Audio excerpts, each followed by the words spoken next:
저희 꿈은 비정규직이 없는 세상이 아니라 비정규직이 억울하지 않은 세상입니다. 특권 노조의 그늘에서 신음하는 90%의 노동자들에게 살만한 세상을 만들어 드리는 것입니다. 대기업 노조의 약탈적 횡포를 막는 노동관계법 개정을 추진하겠습니다. 저는 딸 둘을 낳은 후에 아들 둘을 입양해서 자녀를 넷이나 길렀습니다. 제가 이렇게 마음껏 자식 욕심을 낼 수 있었던 것은 대한민국의 미래를 믿었기 때문입니다. 그런데 요즘 우리 국민들, 특히 젊은 세대들, 아이를 가지는 것조차 불안해하고 있습니다. 내 아이의 삶이 지금보다 나을 것이라는 희망이 없어졌기 때문입니다. 희망과 용기는 사라졌고 분노와 절망이 그 자리를 채우고 있습니다. 문재인 정권은 권력의 사유화와 이념 편향적 실험으로 국민의 삶과 나라의 미래를 무너뜨렸습니다. 정치적 선동과 편가르기로 난장판을 만들어 자신들의 위선과 실정을 덮고 있습니다. 이 나라를 살릴 길 정권 교체밖에 없습니다. 하지만 정권 교체 그 자체가 우리의 목적일 수는 없습니다.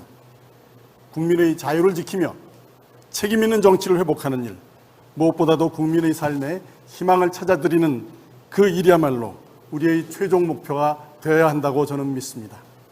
이를 위해 저는 최재형의 대한민국 재설계 3대 비전을 국민 여러분께 말씀드리려고 합니다.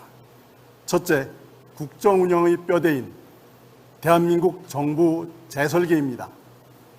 느리고 비대한 지금의 정부 조직, 스몰, 스피디, 스마트, 작고 빠르고 스마트한 3S 정부로 바꾸겠습니다.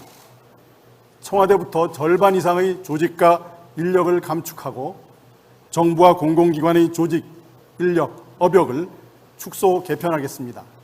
불필요한 정부 조직 대폭 줄이고 정부 기능 가운데 민간이 더 잘하고 또는 민간과 경쟁하는 부분은 과감하게 민간하게 이양하겠습니다. 이러한 국정 철학을 담은 새로운 정부 조직도를 국민 여러분께 내놓을 계획입니다. 둘째, 국민의 삶과 직결된 대한민국 노동시장의 재설계입니다. 기업과 노동자라는 적대적 이분법으로는 국민의 일자리를 만들 수도 지킬 수도 없습니다. 노동정책의 패러다임부터 과감하게 전환하겠습니다. 우리 노동시장은 고질적 이중구조의 늪에 빠져 있습니다. 압도적 힘의 우위를 가진 대기업 노조가 중소기업 노동자들의 임금을 약탈하고 공공부문 노조는 민간 분야의 창의와 활력을 빼앗고 있습니다. 고용 형태의 다양화, 유연화, 그리고 임금체계의 공정화, 단순화를 추진해서 기득권 중심의 이중구조를 획기적으로 전환하겠습니다. 저희 꿈은 비정규직이 없는 세상이 아니라 비정규직이 억울하지 않은 세상입니다. 귀족노조, 특권 노조의 그늘에서 신음하는 90%의 노동자들에게 살만한 세상을 만들어 드리는 것입니다. 대기업 노조의 약탈적 횡포를 막는 노동관계법 개정을 추진하겠습니다. 기업별 단체 교섭의 범위를 중소협력업체까지 포함하는 산업별 교섭 원칙으로 전환하는 것입니다. 시간제, 기간제, 파견근로 등 폭넓게 인정하여서 기업의 고용 부담을 덜어주고 노동자의 위험과 부담은 선진적 사회안전망으로 지켜드리겠습니다. 최저임금도 산업, 업종, 지방별로 자율화하겠습니다. 민주노총의 불법과 폭력은 법과 원칙에 따라 단호히 대처하겠습니다. 더 나아가 민주노총 스스로 변화를 선택할 수밖에 없도록, 변화하지 않으면 자연히 소멸할 수밖에 없도록 국민과 함께 일어나는 노동개혁 반드시 이루겠습니다. 셋째, 국민의 행복과 나라의 미래가 걸린 대한민국 교육정책 재설계입니다. 교육은 개인에게는 기회의 사다리면서 우리 미래를 좌우하는 국가 전략의 기둥입니다. 그런데 지금은 어떻습니까? 조국 사태에서 보듯이 불공정과 기득권의 대물림 오히려 심화되었습니다. 사학과 대학의 자율권은 박탈당했고 교실이 편향된 이념에 오염되는 일까지 발생하고 있습니다. 저는 공정과 자율, 선택 이 3대 원칙으로 대한민국 교육을 혁신해 나가겠습니다. 정시 중심의 입시제도 재설계하고 공교육의 품질을 획기적으로 상향 평준화하겠습니다. 교사들이 역량 강화 기회를 대폭 늘리고 과감한 개방과 경쟁으로 교단을 혁신해 나가겠습니다.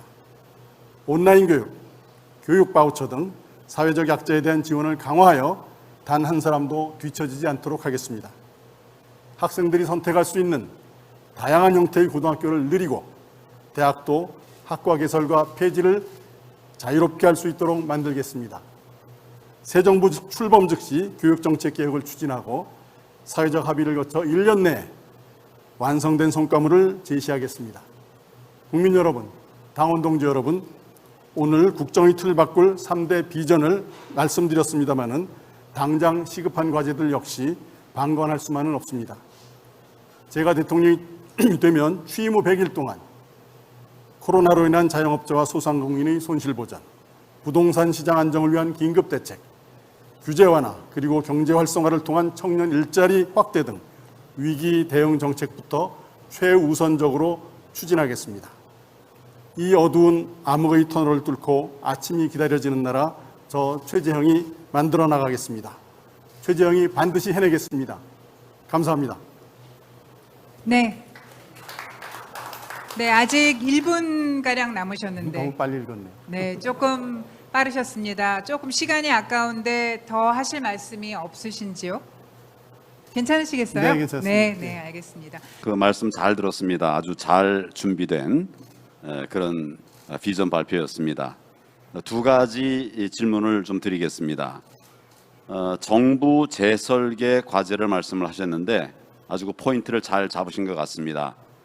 그런데 지난 정부에서 우리 이제 공공 개혁을 한다고 해서 뭐 예를 들면 이제 그 연금, 공무원 연금 제도를 개혁을 해서 내는 것은 좀 더 내게 하고 받는 것은 좀 적게 했더니 결과적으로 이제 어떻게 보면 세종 쪽에 있는 공무원들이 정부의 정책에 대해서 모두 반대하고 뭐 예를 들면 표도 아주 그냥 완전히 망가져 버렸었습니다.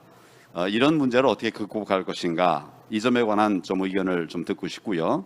둘째로는 비정규직이 억울한 일이 없는 세상을 만든다는 점도 참 좋습니다. 아예 비정규직, 정규직의 구분을 없애는 것은 어떤지 의견 듣고 싶습니다.